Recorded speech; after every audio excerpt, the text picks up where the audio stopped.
Weeny.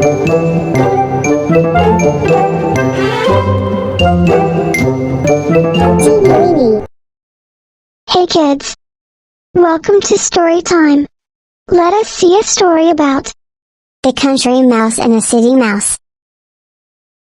A city mouse and a country mouse were cousins. The country mouse was simple, and lived inside a cozy log, by the side of a sunflower field.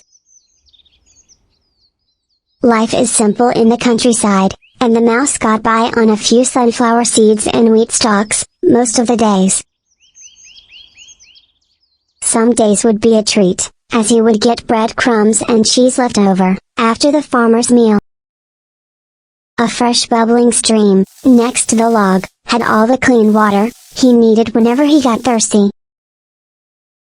The city mouse would occasionally visit his country cousin, for a breath of fresh air and an escape from the hustle and bustle of the mechanized world, being accustomed to lavish varieties of food in the city. The simple country experience was a chance for him to unwind and go back to city hungry for more.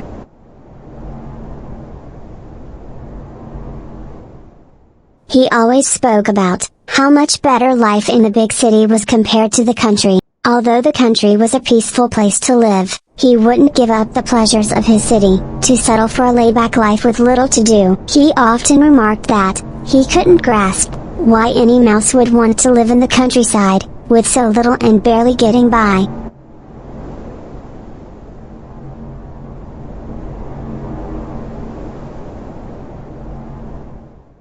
Since the country mouse had never visited the big city, his cousin suggested that he come stay with him and experience the city all for himself, and not just listen to his adventures and stories. The country mouse happily accepted his cousin's offer, as, after all, they set off at once for the city.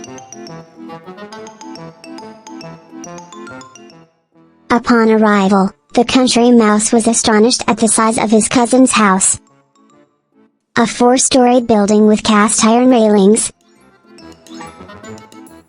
white stucco pillars and massive doors, leading to endlessly long hallways. The brightly polished furniture, and oak floors, sparkled with the reflection of the ceiling's crystal chandeliers. After a tour of his upscale mansion, it was finally time for the country mouse to try out the delicious spread of food his cousin always gloated about. The country mouse gasped at the sight of the assortment of food left behind on the table. The humans were just done with their dinner, and there was so much to eat for the mice: cookies, jellies, meat cuts, fresh bread, and ice cream. They jumped in and buried themselves in the rich food. The country mouse stuffed his mouth with the delicious cakes. He was having the time of his life, with a full belly, and having forgotten what it's like to have little, most days, or starve sometimes. The world couldn't be a happier place. Suddenly there's a commotion at the other end of the dining hall, and the country mouse sees his cousin dash across the table, like his life depended on it, and dragged him away. He turns around, and to his horror, sees the biggest furriest cat he has ever laid eyes on in his life in pursuit. The overfed cat is also clumsy and fails to catch them at every corner and turn. At the same time, a mate steps in with a long broom and beats the floor, determined to squash them, with it barely missing the mice. Finally, they reach their hole in the skirting board at the end of the hall, barely missing getting clawed by the most vicious beast that is every mouse's nightmare. Haha, that was close, but wasn't it worth it? Exclaims the city mouse in glee. The country mouse is dizzy, but this time out of fear, as he almost got squashed and clawed to death. This isn't something a simple country mouse can live with every day, he thinks to himself, and leaves the city, having bid farewell to his cousin.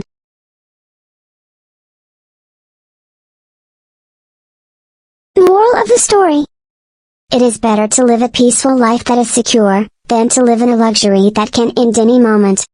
Bye bye. Weeny. Hey kids! Welcome to story time. Let us see a story about the Smiley Shark. Once upon a time, in a faraway deep ocean,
floor. But when he giggled, the starfish got frightened and twirled off.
Moral of the story: never judge someone by their looks only.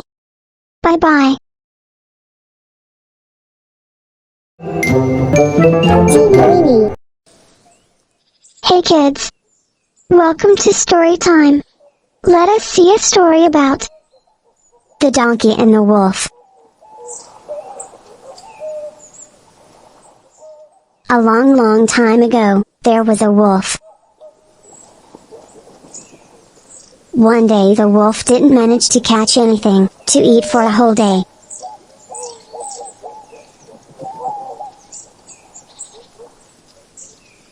He was really hungry. As he wandered around the forest, he saw a donkey.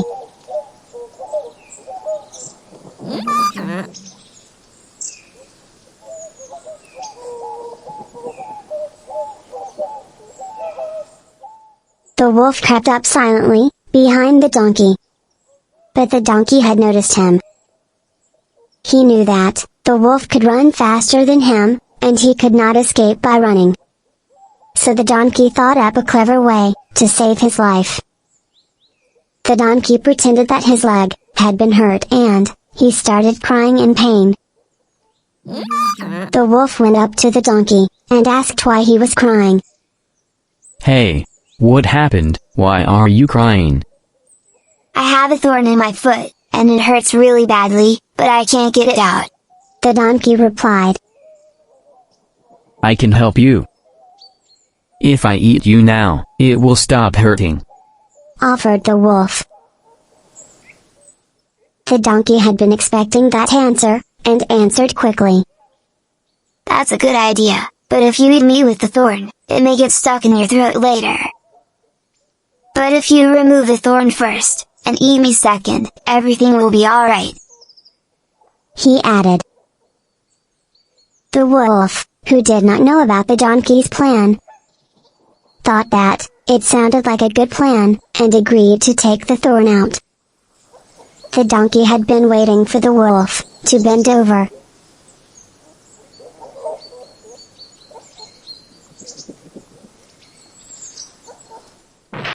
He kicked the poor wolf so hard that the wolf fell down and couldn't get up onto his feet again.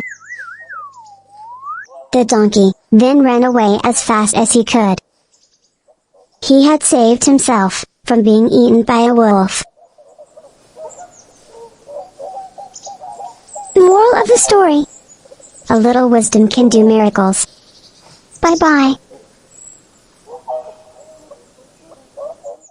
Hey kids! Welcome to story time. Let us see a story about the ant and the dove. On a hot scorching day of summer, an ant was walking around.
The dove was alarmed by the voice of the hunter.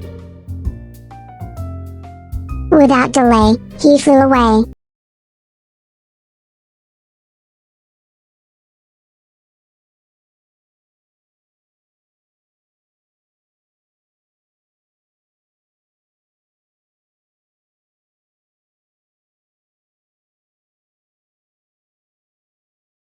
What could have happened with him?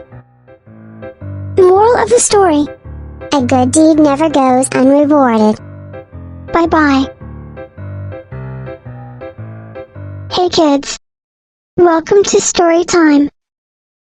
Let us see a story about The Fox and the Grapes.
The fox jumped high in the air to catch the grapes in his mouth, but he missed.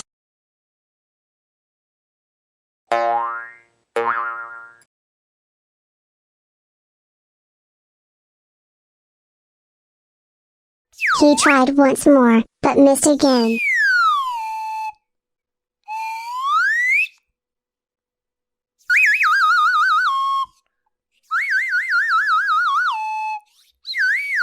He tried a few more times, but couldn't reach.